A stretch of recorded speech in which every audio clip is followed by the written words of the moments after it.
Hello, Cancer, and welcome to this week's guidance cards for the week of December 13th through December 19th.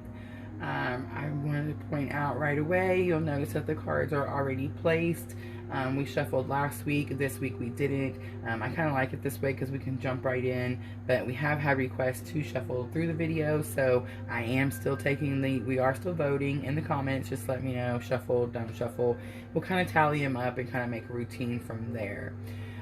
But let's get started because we have something a little bit different here, Cancer, that I'm not really kind of used to, and it might be throwing me a little bit for a loop. So I'm just going to go through and read the cards, and I hope that you understand. I want to say you'll notice that the energy of the week, the Hierophant, is upside down. I do not do reversals. Normally my cards are set in a certain way. I check them after each reading. I replace them back each time. So when one does come reverse, it's very rare, and I take it just because I know that I had went through and placed those cards in their proper position. Normally I want to say do reversals because I don't just shuffle them every which way, because I feel like there's a meaning for a reversal in another card. And so I feel like if that card was meant to come out, then that card would have came out. But like I said, with me going through and seeing the cards, each individual card after each reading that I've done for each zodiac sign today, I know that Hierophant was placed upright. And when it came out reversed, by looking at what your guidance cards were, I noticed that I'm going to leave it reversed and I'm going to read it to you as the reversal meaning. So the Hierophant, I just want to say, in its proper position, upright, it represents spiritual values, your beliefs. It's the religion card in the tarot, right? So it's about your beliefs, your religion, your fundamental principles that you learned at a young age, right? And then as the Hierophant in a reverse position, it is more about the universe is trying to remind you that you're your own teacher, that all the wisdom that you're kind of going out to seek from out in the outside world is already within you. And now you're kind of being guided, and I do want to say, these guidance cards that came out in the rest of this reading, it's very much guiding you to tell you to trust yourself, that you do have the knowledge within you, and now it's time to actually start implementing it in your life and start using it. I want to say too, with it being reversed, it's also challenging the status quo. It says you see alternative ways of viewing the world and are ready to test the very ideas and concepts you were taught were the truth, in quotes. If you no longer accept those rigid structures, you're fixing to put that to a test. You're fixing to start pushing those boundaries, Cancer. And a challenge or obstacle that you might face this week, you did get the Ace of Wands, and the Ace of Wands is so aces are all new beginnings, new ideas. Wands are about your creativity, so it is possible that you're struggling to come up with some sort of new idea, and that could have something with this challenging of the status quo, where you're trying to see, like, how are you going to do that. But a lesson that you've already learned that can help you with that challenge or obstacle, you got the Devil.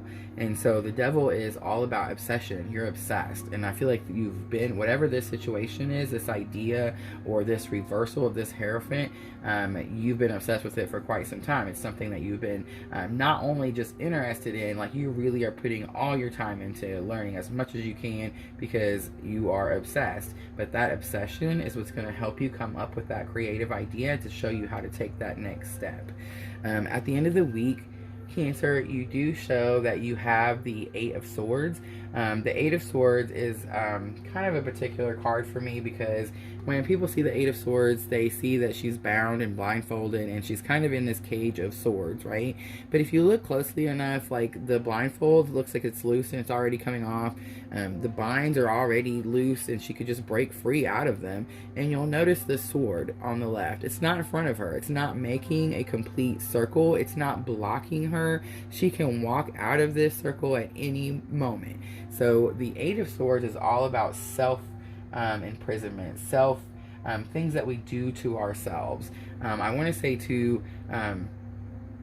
it could be that this devil card here could have been some sort of like, not necessarily just an obsession, but it could have been like it could have something to do with like depression, anxiety, grief, sadness. You do see two people here that are bound.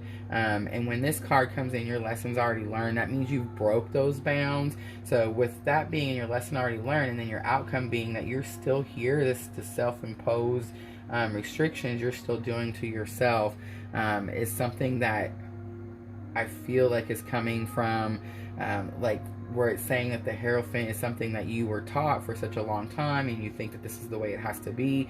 But with this card coming up in reverse, it's telling you that it doesn't have to be this way and you can come out of this cage. And then your bottom of the deck energy for my Dreams of Gaia, you got the Six of Water. So the Six of Water is all about having like compassion and love, unconditional love. She's all about peace and kindness and empathy and caring and nurturing. It's just love, right? She's just showing immense love. And then your guidance card is intuition, and intuition is all about how you need to trust yourself, how we have that gut feeling, how we can walk into a room and know like that there's either the situation is good or the situation is bad just by the way that we feel. And we have that feeling, and a lot of times we don't trust that feeling, right? And then we go back and we're like, oh, I should have paid attention, or I should have listened to this. Well, I feel like these cards coming out the way they have is very clearly telling you, Cancer, this week, it is very important that you trust yourself. It's very important that you trust your gut. It's very important that you have the compassion and empathy to be able to understand that things might not be the way they had been set for so long, and you're needing to do this and trust your intuition so that you can come out of this self-imposed cage here.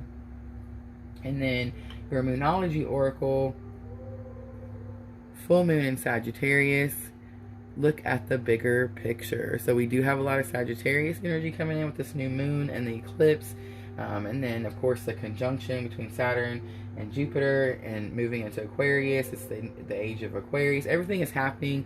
It seems like all at one time, but it's really not. It's worked its way here for quite some time, and it's finally here. But there is a bigger picture, Cancer. There is, I feel like whatever it was that you were kind of like drummed in from a young age to now, you're starting to realize that that is not necessarily the case, and you're getting ready to start testing that out.